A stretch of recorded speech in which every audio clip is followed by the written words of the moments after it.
Hello, Miss Erin. Hi, Josie. So we were just talking about how beautiful your lips look, and this Thank you. question This is one of lines, our new lip glosses. Thank you it's for the lead into the beautiful. pitch. Thank We have a you. question from Kate in Spencer, Massachusetts that is all about lips. Okay. So Kate wants to know, what ingredients should I be avoiding if I want to go clean with my lip gloss, lipsticks, and lip balms? Okay. Okay. So, first off, this is my opinion, and I think do whatever you want. But if you're asking me if you want to make cleaner choices, there are some main ingredients that I think you can look for, and then a little bit of a harder ingredient as well. Do you have any thoughts on this before we get started? Petroleum. Petroleum. Yes, ma'am. And they're all linked to petroleum. I mean, literally all of them. So if you see petroleum, petrolatum, it's TUM at the end. Mineral oil, polyisobutene, anything with a butene in it, basically. Those are all petroleum derivatives. And long story short, I think that the question is, do you want to be eating petroleum? Because you are going to ingest anything you put on your mouth. It's just going to happen. And so if that makes you go, ugh. Now, all that said, some people, petroleum is really necessary for. It is very occlusive. It is very good at hydrating, and it's an, you know, it's very effective. It's also very inexpensive in terms of an ingredient, which is why it's in everything. Mhm. So I'm not saying it doesn't do its job. It does its job. It's just, do you want that on you? You know what I mean? The other thing that you can look, so that's, you can look for that. Fragrance is another one. If it has synthetic fragrance in it, if we're talking squeaky clean, clean, clean, then you don't want something that has fragrance in it. It can have an essential oil. There are organic flavorings that you can add to stuff. So you can do that. But if it says fragrance, that's not quote unquote clean. Another thing you want to look for is, if you want to just ruin your life completely, because these are in everything, is FD&C dyes. And they're in a lot of stuff. And so what you would have instead is a mica, which is like a mineral pigment. And with that, that can get tricky too, because mica sometimes is not ethically sourced, meaning they have like children in mica mines mining this rock. So you can ask your company, do you ethically source your mica? And then even that is kind of tricky. It's just tricky. So but if you want something that's not clear, you're either using mica or you're using FD&C dyes.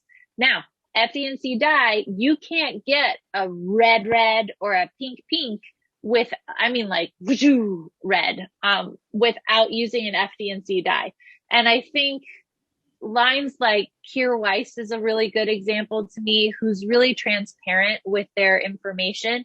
They say, I think this is what they say, from having spent time on their website, just kind of looking at what they were doing, how they were handling this, because we're just using mineral pigments and mica in, aka mica, in our new lip gloss, and that's what we use in our tinted lip balms and stuff like that. But if you want, fire engine red, and they had that. So I was like, how are they doing that? I don't understand. And so what they're doing is they're just communicating really clearly. This color has FD&C dye in it. The rest of them do not. But in order to get this color, you don't get it otherwise. So I think if you're just communicating really clearly to your clients, that's really attractive to me. And then the client gets to make the decision. It's not this like, hide it in the ingredient deck and it's at the bottom, so hopefully nobody sees it, blah blah blah. And we're an organic skincare company, so like no one will ever think, so I really appreciate that, and I think that's a really great model. What are your thoughts? No, I mean, it's just, I love that too because I have never heard of that. So let's say I went to their website, Yeah. my I would be like, well, now I'm gonna, it leads me on my own detective research Yeah. hunt. So exactly right. It's all about educating, and maybe I don't care and I don't find it that Right. harmful, and so I might buy it, or what, you know what I mean? Yeah. So I think we always talk about chapstick because Yeah. we all grew up on Because we grew chapstick. up on it and Yeah. we loved it. And my little brother, we talked about this, is addicted to chapstick. And about 3 years ago for Christmas, I bought him 10 of your lip balms, all different flavors. And I was like, buddy, you're welcome. And I guarantee you he still has them, because here's the thing: when he was using chapstick, it was like every 5 minutes. It was like he's addicted. And I looked it up because I was like, are you like crazy? Like something going on? Going through them so fast. Yeah. Right.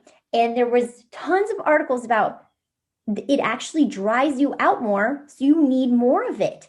And so I haven't heard any complaints from him, and I can, ever since switching to you, I haven't had chapped lips. Like, so meanwhile, if petroleum works for you and you find relief from chapped lips with it, great. But you know me, I'm like chemical girl. I Yes, can you be, are. I'm slowly switching over, but like I can honestly say like life is better on the other side. And we talk a little bit about sometimes that's an investment on your part, money Yes. wise. Yes. But I'm going to argue I would have used 1,000,000 pounds of chapstick for every 5 of your lip balms I've gone through. Okay. That's great. That makes me So, happy. you I, know, I do think sometimes it does just cost more because the ingredients cost more. Like that's right. the unfortunate thing. Like petroleum is less expensive than shea butter and organic castor seed oil and blah, blah, blah, all this stuff. So it is going to cost more. But I think the more that we create a demand for that, those big companies who have massive distribution around the world will start to go, oh, I guess we should make like a natural version of this. And that's what happened. It was so, this is totally off topic, but when I was doing like a sunscreen something or other a couple of years ago, and we had done one a couple of years before that. Okay, so like in 2016, I did the first one that we kind of talked about. Let's say I'm making this up, but I think that's roughly right.